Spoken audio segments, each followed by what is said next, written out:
So, Mr. President, if there is objection, and I note the senator from Kentucky on the floor, I will say before I read this, if there is objection, you are achieving the objectives of Vladimir Putin. You're achieving the objectives of trying to dismember this small country that has already been the subject of attempted coup. I have no idea why anyone would object to this, except that I will say, if they object, they are now carrying out the desires and ambitions of Vladimir Putin, and I do not say that lightly.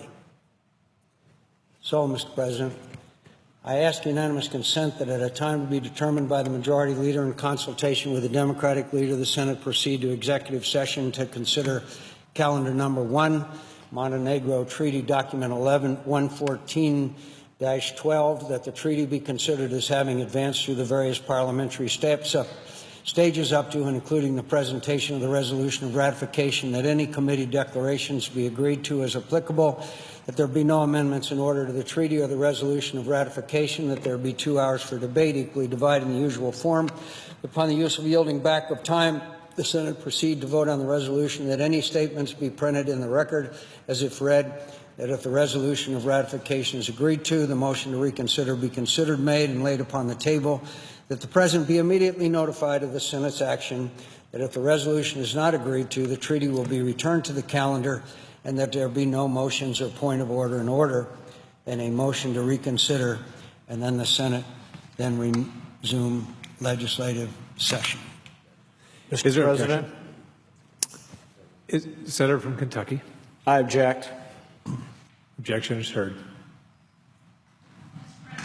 Mr. President, I note the senator from Kentucky leaving the floor without justification or any rationale for the action that he has just taken.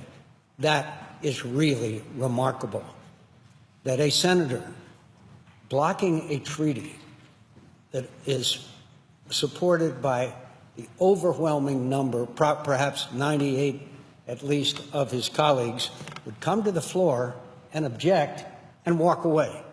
And walk away. The only conclusion you can draw when he walks away is he has no argument to be made. He has no justification for his objection to having a small nation be part of NATO that is under assault from the Russians. So I repeat again, the senator from Kentucky is now working for Vladimir Putin. I yield the floor.